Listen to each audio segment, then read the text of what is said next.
continue. Now, Hosni Mubarak in power for 30 years, a dictator for 29, but really in power technically for 31. He gets $13 billion plus every year of U.S. taxpayer money. A lot of the U.S. torture centers are there, the ghost sites, the black sites. He's been the angel of Israel, the angel of the United States. He's done everything they want, brutally murdering people, torturing, pure death, just absolutely barbarous to the huge population of Egypt.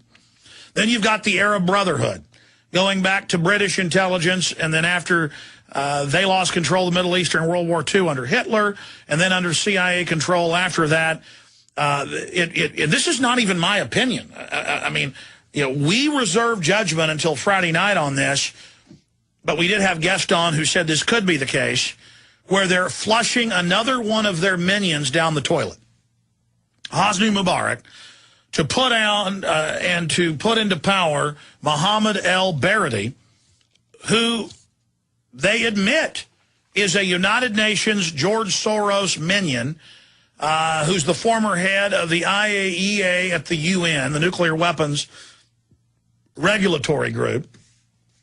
And I've got the whole breakdown on him. Director General, the International Atomic Energy Agency, New York Law School, CIA trained. I mean, his whole background is public. And he shows back up the week before all this starts in Egypt and starts going around saying, I'm ready to be your leader.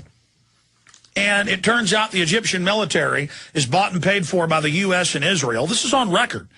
And is basically standing down, unless they try to burn some of the museums, are standing down while the people run around and loot. And here's the London Telegraph. Egypt protest. America's secret backing for rebel leaders behind uprising. Continues. Egyptian opposition leader calls on Mubarak to leave today. And who is that?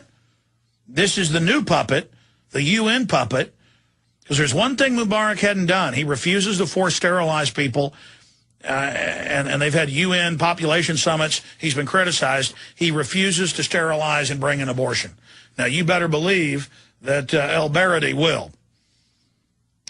So Mubarak loves to torture, kill, slaughter, total dictator. Our government's got its torture sites there, loves him, but he isn't good enough. He isn't good enough. He doesn't hate his people enough. And so Mohammed el-Baradei, the Pied Piper of Egyptian revolt, Paul Joseph Watson, that's from Friday, his report up there. And, of course, on Friday he also reported on the George Soros connection. But now Axelrod's bragging that el-Baradei is their man. We've got another report by the LRC blog, Egypt's Rose Revolution, similar to what happened in Georgia. There's another report here. Egypt is another Soros color revolution. Soros, of course, funded rebellions and takeovers all over Eastern Europe and into Central Asia on the belly of Russia.